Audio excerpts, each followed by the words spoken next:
Se eu desaparecer ou se disserem que tirei a minha própria vida, então eles me assassinaram.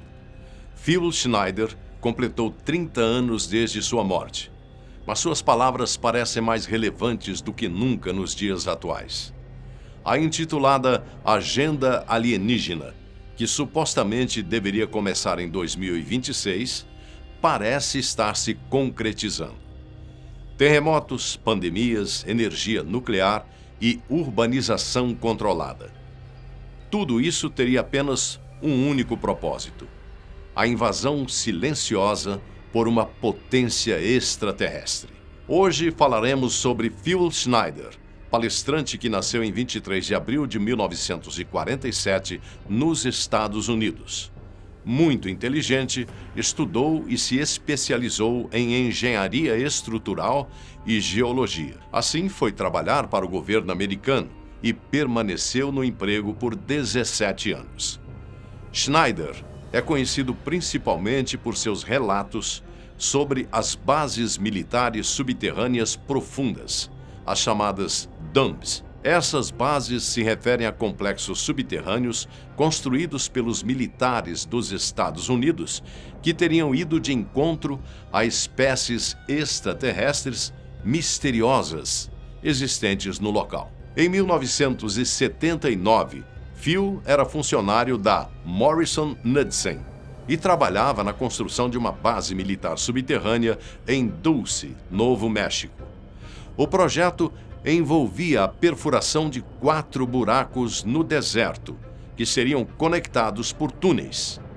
Isso foi realizado usando máquinas altamente avançadas que perfuravam buracos e túneis em rocha derretida, movidas a energia nuclear. Durante a perfuração, os trabalhadores acidentalmente se depararam com uma grande caverna artificial, que, segundo Schneider, era uma base secreta pertencente a uma espécie alienígena desconhecida.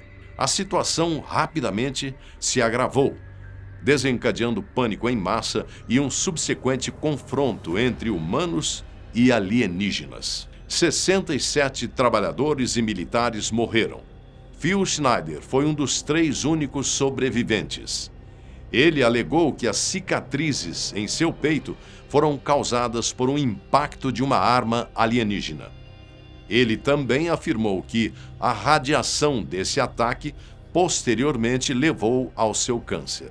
É fato que Schneider apresentou complicações de saúde consistentes com a exposição prolongada a riscos industriais, incluindo a amputação de 2 dedos da mão esquerda, dor lombar crônica que exigiu intervenção cirúrgica e diagnósticos de osteoporose e câncer em anos posteriores. Tais lesões são comuns entre profissionais nas áreas de demolição e escavação, ressaltando as exigências físicas de sua trajetória profissional. Anos após o incidente, Phil viu seu amigo Ronald Lee Rummel ser encontrado morto em 1993. Com um bilhete ao lado do corpo, a polícia concluiu que ele havia cometido suicídio com um tiro na boca. Rummel, ao lado de Schneider, atuava como editor e colunista do boletim informativo The Alien Digest desde a década de 1980. Phil tinha absoluta certeza de que seu amigo havia sido assassinado. Então, divorciado e com câncer terminal, decidiu realizar uma série de conferências ao redor dos Estados Unidos para expor tudo o que havia enfrentado ao longo dos 17 anos em que trabalhou para o governo norte-americano. Schneider deixava claro que ia revelar e contribuir com informação de grande importância sobre os segredos do governo dos Estados Unidos e provavelmente não viveria durante muito tempo. As conferências tiveram início com um público reduzido, mas cresceram progressivamente ao longo do tempo.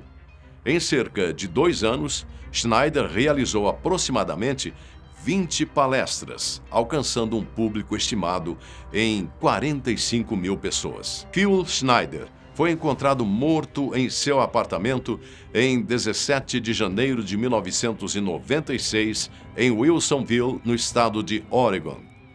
Ele havia cometido suicídio, estrangulando-se com um tubo de borracha de catéter amarrado com um nó de marinheiro. Uma situação um tanto peculiar para um homem que não tinha alguns dedos da mão esquerda, mal conseguia mover os ombros, enfrentava um câncer em estágio avançado e sofria dores ainda mais intensas por causa da osteoporose.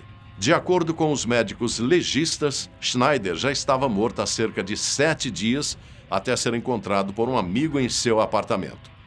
Nenhuma carta de suicídio foi encontrada no local, o que fez com que os familiares imediatamente expressassem fortes dúvidas sobre a verdadeira causa da morte. Como um homem com tantas deficiências poderia ter tirado a própria vida dessa maneira, amarrando um nó tão complexo sem os dedos necessários? Teorias defendidas principalmente pela ex-esposa de Schneider, Cynthia Dreyer, e seus apoiadores defendem que o assassinato foi forjado como suicídio para impedir maiores divulgações sobre projetos confidenciais. Em cartas enviadas às autoridades em 23 de fevereiro e 23 de novembro de 1996, Dreyer apontou inconsistências como a ausência das impressões digitais de Schneider no catéter, além de argumentar que a disposição da cena não condizia com o autoestrangulamento, considerando suas limitações físicas. Os defensores dessa teoria também mencionam declarações anteriores de Schneider a pessoas próximas, nas quais afirmava que qualquer morte apresentada como suicídio deveria ser interpretada como assassinato, além de relatos de ameaças recebidas após suas palestras públicas. Dreyer, que foi esposa de Schneider entre 1987 e 1990, afirmava que o ex-marido era uma pessoa muito complexa. Segundo ela, Schneider teria feito algumas coisas que não teriam sido positivas em sua vida. Ele teria tido uma trajetória conturbada no passado, de modo que o casamento se tornasse abusivo. Em seus últimos relatos, Phil Schneider afirma ter identificado uma linha do tempo denominada Agenda Alienígena durante o seu envolvimento com sistemas subterrâneos secretos. Segundo ele, essa agenda teria início em 2026 e se estenderia até 2029. Schneider também alegava que o governo dos Estados Unidos teria firmado em 1954 um acordo de cooperação com entidades alienígenas, conhecido como Tratado de Granada. De acordo com relatos de Schneider, inúmeras bases militares subterrâneas foram construídas nos Estados Unidos. Elas podem se estender até 2 quilômetros de profundidade e são comparáveis em tamanho às cidades. Essas bases foram construídas para o caso de uma declaração de guerra e são conectadas por monotrilhos de alta velocidade. Ainda segundo Schneider, o plano secreto dos alienígenas é estabelecer uma nova ordem mundial no planeta, administrada pela ONU, que eles controlam secretamente. O governo dos Estados Unidos possuiria um dispositivo para provocar terremotos. Tudo isso para levar ao chamado renascimento biológico, uma drástica dizimação da humanidade. Ele afirmou que patógenos estariam sendo desenvolvidos nas bases secretas para serem implantados de forma direcionada. Esses patógenos seriam introduzidos gradualmente na humanidade a partir do final da década de 2010. Tais agentes biológicos seriam utilizados para reduzir a população mundial para aproximadamente 1,3 bilhão até 2029. Um ponto muito específico nos alertas de Schneider foi o uso da tecnologia para criar desastres naturais. Ele falou sobre armas tectônicas que possuíam a capacidade de desencadear terremotos por meio de frequências específicas e explosões nucleares subterrâneas. Seu objetivo estratégico seria desestabilizar as regiões rurais, forçando as pessoas a fugirem para as chamadas cidades inteligentes. Uma vez que a população estivesse concentrada nas cidades, a elite e seus parceiros extraterrestres teriam livre acesso aos recursos naturais, minerais e água nas áreas agora desabitadas. Impossível não associar as palavras quase que proféticas de Schneider com a pandemia de coronavírus iniciada no final do ano de 2019. Segundo defensores das ideias de Schneider, os acontecimentos recentes seriam a confirmação de seus alertas. Para esse grupo, estaria em curso uma estratégia global de despovoamento e controle populacional, supostamente acelerada a partir da pandemia de Covid-19, que teria servido como catalisador para a implementação dessa agenda. De acordo com essa interpretação, o plano envolveria múltiplas frentes, entre elas o desenvolvimento e a disseminação deliberada de agentes biológicos avançados, descritos como armas baseadas em nanopartículas, bem como programas de vacinação em larga escala que, segundo essas alegações, estariam associados ao aumento de doenças graves e mortalidade. Outros pontos frequentemente citados incluem a manipulação ambiental em escala planetária, com impacto sobre a atmosfera e a produção de alimentos. Haverá propositalmente a escassez de insumos por meio de interrupções nas cadeias de suprimentos e o encarecimento destes itens essenciais, como combustíveis e fertilizantes. Também é mencionada a expansão de sistemas de vigilância digital e rastreamento populacional, justificados por políticas de saúde pública, mas interpretados por esses grupos como instrumentos de controle social sem precedentes. Ainda segundo essas narrativas, haveria uma coordenação entre governos, grandes corporações tecnológicas, indústrias farmacêuticas, setores do complexo industrial militar e meios de comunicação, com o objetivo de centralizar poder político, econômico e científico. A implantação de tecnologias como o 5G e o avanço da biotecnologia seriam vistos, nesse contexto, como elementos adicionais de um sistema mais amplo de dominação e redução populacional. Essas interpretações, embora amplamente contestadas pela comunidade científica e por instituições oficiais, continuam sendo usadas por apoiadores de Schneider como evidência de que seus alertas não deveriam ser ignorados. Pode-se destacar, inclusive, o desencadeamento cada vez mais frequente de terremotos. Desde 2004, uma sequência incomum de megaterremotos, como os ocorridos na Indonésia, no Chile e no Japão, levantou debates entre sismólogos. Terremotos dessa magnitude são extremamente raros. Desde 1900, apenas 7 atingiram 8,8 ou mais na escala Richter, sendo que 3 ocorreram em apenas 6 anos. Enquanto alguns cientistas veem esse agrupamento como um possível indício de um período prolongado de intensa atividade sísmica, outros o consideram apenas uma anomalia estatística. Estudos apontam semelhanças com um padrão observado em meados do século XX, cuja probabilidade de ocorrência aleatória foi estimada em apenas 4%. As anotações originais de Schneider também afirmavam que, entre janeiro de 1947 e dezembro de 1952, ocorreram 16 recuperações de OVNIs. 4 ocorreram em Nevada, 10 no Novo México e 2 no Arizona. Essas recuperações de discos voadores resultaram na apreensão de 117 corpos alienígenas, com 4 sendo capturados vivos. Um total de 4 tratados teriam sido assinados entre os alienígenas e o governo dos Estados Unidos. Os acordos permitiam o sequestro, o estudo e a coleta de amostras genéticas de humanos em troca de tecnologia alienígena. Mais tarde, descobriu-se que os extraterrestres estavam abduzindo muito mais humanos do que o planejado inicialmente, e que toda a situação com os alienígenas havia saído do controle. Estava além da capacidade do governo americano de conter.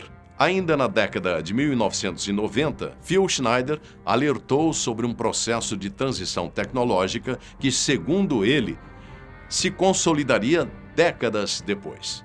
Para Schneider, elites humanas atuariam em cooperação com uma inteligência não humana, por ele associada a entidades extraterrestres, com o objetivo de concluir esse processo no início do século XXI. Observando o cenário atual, marcado pela crescente dependência de sistemas de inteligência artificial, seus defensores veem paralelos com essas declarações. Schneider alegava que tais tecnologias teriam origem externa à humanidade e não seriam oferecidas como benefício, mas como instrumentos de controle. Entre seus alertas, destacava-se ainda a implantação de sistemas de vigilância e controle biométrico em larga escala. Em diversas palestras, Phil declarou que existiam 11 diferentes raças alienígenas, 2 benignas e 9 maliciosas. Essas 9 raças viam os humanos como fonte de alimento. Algumas espécies alienígenas, inclusive, tinham uma expectativa de vida superior a 400 anos. Em suas declarações, afirmou que alienígenas visitam a Terra e constroem bases subterrâneas há séculos, se não milênios. Schneider mencionou que conheceu um extraterrestre com aparência humana, que serviu como conselheiro do Pentágono por 58 anos. O legado de Schneider é complexo e, em muitos pontos, controverso. Ele é uma figura popular nos círculos da ufologia, o estudo dos fenômenos associados a objetos voadores não identificados. Contudo, também é visto como um farsante e uma fraude por muitos céticos. Assim, não há dúvida de que as afirmações de Schneider tiveram um impacto significativo no campo das teorias das conspirações, que continuam sendo debatidas até hoje. Ao reunir todos esses elementos, é evidente que as declarações de Phil Schneider ultrapassam a simples ideia de um indivíduo controverso. Trata-se de um conjunto de narrativas sobre medos coletivos, avanços tecnológicos acelerados, crises globais e desconfiança nos líderes governamentais. Independentemente da veracidade de suas alegações, o impacto de suas falas antecipou discussões que estão vigentes até hoje. As histórias sobre bases subterrâneas, acordos secretos e tecnologias ocultas encontraram um mundo no qual decisões de grande alcance são tomadas sem transparência. Ao mesmo tempo, a morte de Schneider, cercada por inconsistências, versões conflitantes e questionamentos, contribui para fortalecer a percepção de que certas informações jamais chegam plenamente ao domínio público. Assim, Phil Schneider passa a ocupar um lugar simbólico, o de alguém que, certo ou errado, deu voz ao medo de que forças invisíveis estejam moldando o destino da humanidade longe do olhar das pessoas comuns. O seu legado não se resume à veracidade de suas declarações, mas à inquietação que elas despertam. Ao questionar versões oficiais e sugerir a existência de estruturas de poder ocultas, Schneider acabou se tornando parte de um imaginário coletivo que levanta uma pergunta incômoda. Quem, afinal, controla o progresso, a informação e o futuro da civilização humana? Diante de tudo isso, a questão final não é apenas se Phil Schneider dizia a verdade ou se suas alegações pertencem ao campo da conspiração, mas sim até que ponto estamos dispostos a ignorar padrões, coincidências e alertas que se repetem ao longo do tempo. Terremotos cada vez mais frequentes, pandemias globais, avanço do controle tecnológico e decisões tomadas longe do olhar do público são apenas eventos isolados ou partes de um plano maior. Se Schneider estava errado, por que tantas de suas previsões parecem ressoar hoje? E se ele estava certo, estamos preparados para as consequências de ter ignorado seus avisos?